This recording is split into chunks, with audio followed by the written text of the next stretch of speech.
ارشاد فرمایا وَقَضَىٰ رَبُّكَ أَلَّا تَعْبُدُوا إِلَّا إِيَّاهُ، اور تیرے رب نے فیصلہ کر دیا کہ اس کے سوا کسی کی عبادت نہیں۔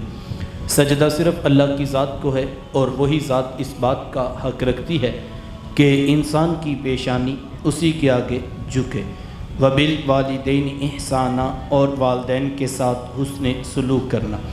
حقوق والدین کی اہمیت کا اندازہ قرآن مجید کے ان لفظوں سے لگایا جا سکتا ہے کہ اللہ تعالیٰ نے اپنی عبادت کے فوراً بعد متصل جس بات کا تقاضا کیا وہ والدین کے ساتھ حسن سلوک ہے۔ اس پر علماء نے باقاعدہ گفتگو کی ہے اور کہا کہ انسان کے وجود کے دو سبب ہیں، ایک سبب حقیقی اور ایک سبب ظاہری۔ سبب حقیقی ذات باری تعالیٰ ہے اور سبب ظاہری والدین ہیں۔ تو پہلے جز میں سبب حقیقی کے حق کو بیان کیا گیا، تو دوسرے جز میں سبب ظاہری کی طرف توجہ دلائی گئی۔ ماں باپ کس قدر اہمیت کے حامل ہیں۔ میرے حضور تشریف فرماتے، صحابہ بیٹھے تھے، دور سے ایک بوڑھی خاتون کو اپنی طرف آتے دیکھا۔ آقا کریم علیہ السلام کی نظر پڑی تو میرے حضور اٹھ کھڑے ہوئے، میری ماں پکارتے ہوئے اور دوڑ لگاتے ہوئے ان کے قریب پہنچے، پھر کندھوں سے وہ چادر اتار کر نیچے زمین پر بچھا دی جسے میں اور آپ کائنات کا قیمتی اثاثہ سمجھتے ہیں۔ اپنی والدہ کو اس چادر کے اوپر بٹھایا، کان لگا کر گھنٹوں ان کی باتیں سنی، اور جب وہ بوڑھی خاتون خود اٹھ کر واپس جانے لگی تو کسی نے راوی سے پوچھ لیا یہ آنے والی خوش قسمت خاتون کون تھی کہ محبوب علیہ السلام نے اپنے کندھوں کی چادر ان کے قدموں کے نیچے بچھا دی؟ تو بتانے والے نے بتایا کہ تمہیں نہیں پتہ، یہی تو حضور علیہ السلام کی رضائی والدہ حضرت حلیمہ سعدیہ سلام اللہ علیہ۔ سگی ماں تو سگی ماں ہوتی ہے، میرے محبوب علیہ السلام نے تو دودھ پلانے والی ماں کو بھی اتنی عزتیں عطا کی۔ ماں باپ کیا ہوتے ہیں یہ زمانے کو میرے محبوب علیہ السلام نے آ کر بتلایا۔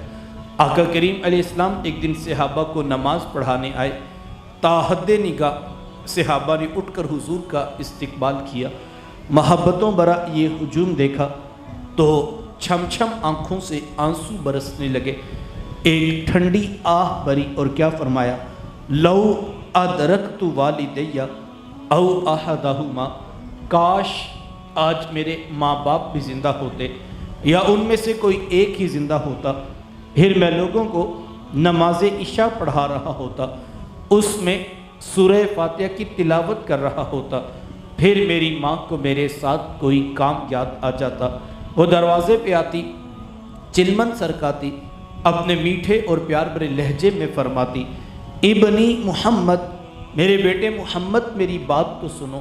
کہا لوگوں میں نماز کا مصلی چھوڑ کر پہلے ماں کی بات کو سن لیتا۔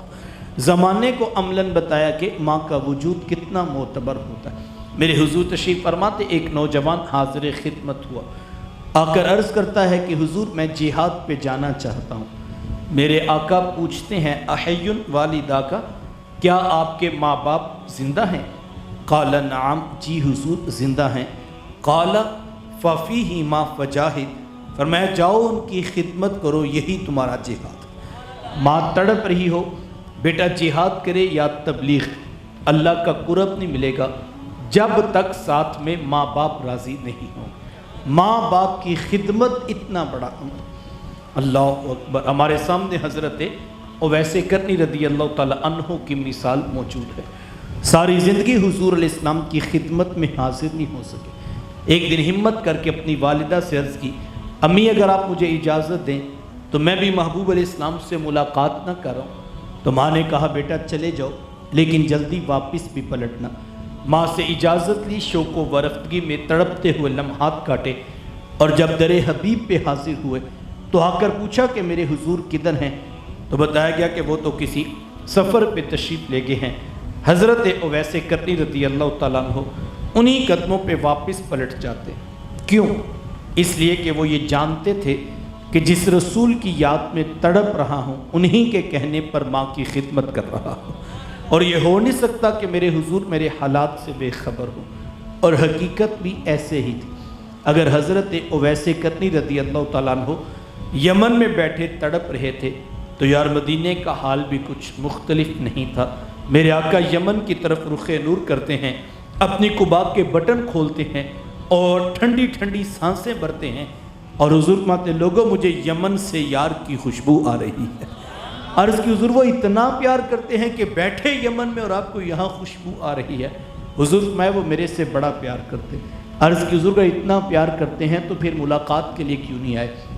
تو حضور فرمایا کہ ان کی بوڑھی اور نابینا ماں ہے جن کی خدمت انہیں میرے حضور آنے سے روکے ہوئے، اور کوئی جائے نہ جا کر میرے اویس کو میرا سلام کہے اور اسے کہنا کہ میری امت کی بخشش کی دعا بھی کرنا۔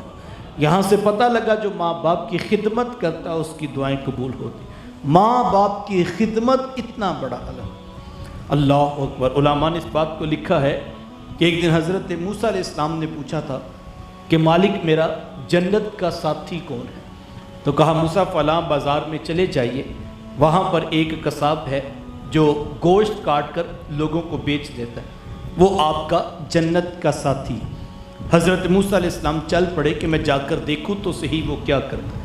جا کر دیکھا تو عام سا قصاب تھا، گوشت کاٹتا اور لوگوں کو بیچ دیتا، ہاں جو ٹکڑا اسے اچھا لگتا وہ الگ کر دیتا۔ شام کو جب گھر واپس پلٹنے لگا تو اس نے الگ کیا ہوا گوشت پیک کیا اور وہ گھر کی طرف چل دیا۔